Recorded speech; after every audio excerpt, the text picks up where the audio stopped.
after the last game, we talked a lot about the importance of playing inside out. When you've got so many good three-point shooters, how much of a challenge is that to keep that in their brains? How do you kind of go about attacking that part of it?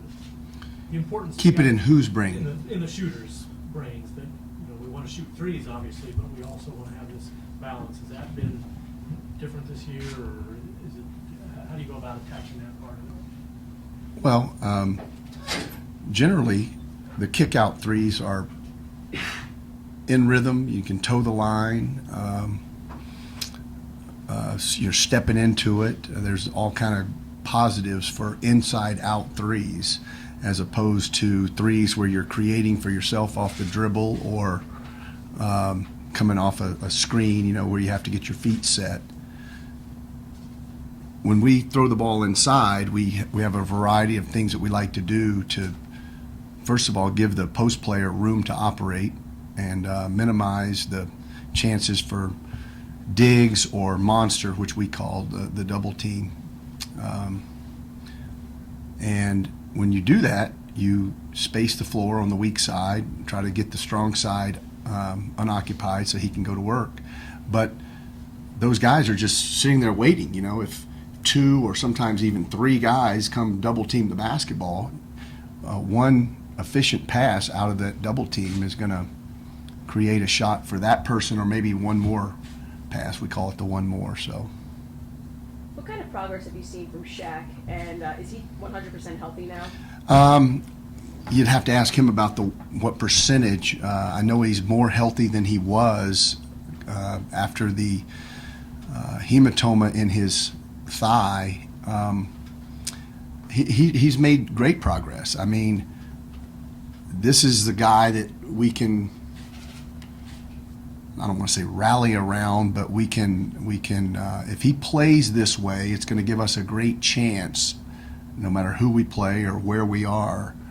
He's playing at a high level the last couple of games, but he's going to have to do that now against some of the top post players in the league coming up. And not to take anything away from Evansville and Indiana State's post players, but we're going to see some guys that are putting up numbers superior to the numbers that you've seen from Evansville and Indiana State's post players, and maybe more accomplished and maybe more veteran players. So that's when the rubber meets the road. We'll see how he does, but I like his mindset now. I knew putting him back in the lineup could pay benefit. I know how his mind operates a little bit, and but I didn't want to, when he came off injury, I didn't want to just hand him the job back, because we had played X amount of games without him and had done pretty well. So, and he's worked hard and he's tried to get himself back in shape. So you'll have to find out what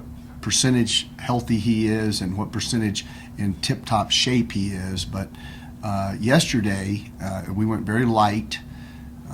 Most of the guys went through just the mental day with putting Indiana State to bed and then working on Southern Illinois, and then a little bit of a walkthrough on the court, and then basically the guys that played a lot of minutes went down and shot or worked on a post move or whatever. Some guys that don't play very much at all got a little conditioning in and played some 3-on-3, and then he elected, with a suggestion from me, to go ride the bike for 20 minutes and just continue to work on his conditioning. So that's progress right there for him, and hopefully he'll fall in love with what's happening and want it to continue. So that's the hope. Looking at Landry's assist to turnover, he's first in the conference, 12th in the nation. How's he been able to control the ball so well and not give it up? Well, he's a good player. He's a very good player, and he's cerebral, and he understands the game. He wants to win. He's a competitor. I remember last year when we lost Fred Van Vliet early on in the toughest part of our schedule in the non-conference, going into the Orlando tournament, and then shortly thereafter, like a game there, I think Landry started the third game, and then all of a sudden he has a broken foot. And I remember trying to tell people, when you lose Fred VanVleet, who was an All-American and a future NBA player, and you have Connor Frankamp not eligible until Christmas, and you lose this rookie, Landry Shamet, who you know nothing about, but I know is a really good player. We're starting to scrape the bottom of the barrel with guard play, and that's the situation we were in. And it looked like that's what we were doing in Orlando, and I just kept thinking, man, this is too much for us to absorb, this loss of Fred and Landry with compounded by Connor not being eligible till Christmas. So we didn't look very good, and I knew Landry was going to be a good player. We loved him. We've recruited him for 3 years, and I think he has a little bit of Ron Baker, a little bit of Teray Murray, and just is maybe more athletic than either one of them as far as running and jumping. He's got great size. He shoots the ball well, and he's starting to feel comfortable with his role, whether it be off the ball or with the ball in his hands. Hey, we'll get started now. Bob's here. What questions haven't been asked? How many guys come in here good post passers? Is that a skill you really have to work on with the guards once you get them here? Well, I mean, these guys have been coached before they get here. At what level they've been coached and how well they've been coached it varies. For instance, Austin Reeves, I think, is one of our best post passers. So, even though he scored a lot of points in Arkansas as a high school player, his size and his ability to get the ball in the post is as good as we have, and that's walking in the door. We can't take any credit for that. He's got parents that were very good players. I think his dad was the assist leader or one of the top assist guys at Arkansas State, and his mom was the scorer. So he's got good genes, and he can do both of those things very well. But some of them don't understand feeding the post. They don't understand angles. So you have to work with them and talk to them about the when and the where and the how, and get them to do it. You've talked about Austin scoring a little bit coming in. Defensively, he had a couple nice plays the other night.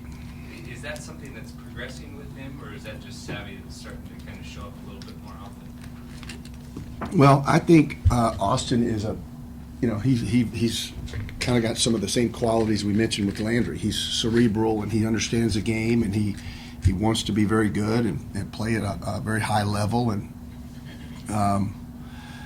he doesn't have maybe the same foot speed that Landry has walking in the door, but he is very long, and he's learned to use that length and gap player.